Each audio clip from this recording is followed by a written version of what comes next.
Do you like rocking out on good wired headphones? Like really relaxing into the music? LG is keeping the faith with the headphone jack in its new dual-screen V60 phone, which amps up 5G and camera capabilities while offering a cheaper alternative to super expensive folding phones. With the V60, I want to start at the bottom and work up to the side because that shows two little touches, which LG does far better than Samsung or Apple at this point.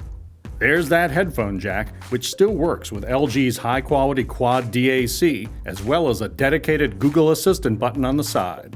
From extensive use, I can tell you Google Assistant is better than Bixby or Siri, so that's a good button. The screen is a 6.8-inch 2460 by 1080 panel.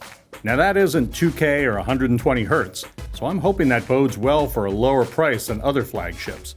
Inside, we have a Snapdragon 865 processor with 8 gigs of RAM, 128 or 250 gigs of storage, and a microSD card slot.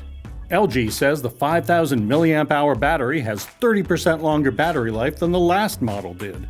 On the back, we have new cameras.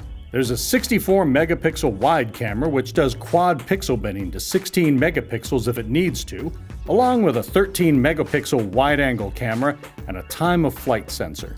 So there's no zoom camera, which means this phone only has digital, not optical zoom.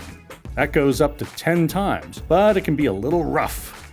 8K video recording seems to be cropping up in all the flagship Android phones this year. The V60 definitely has that.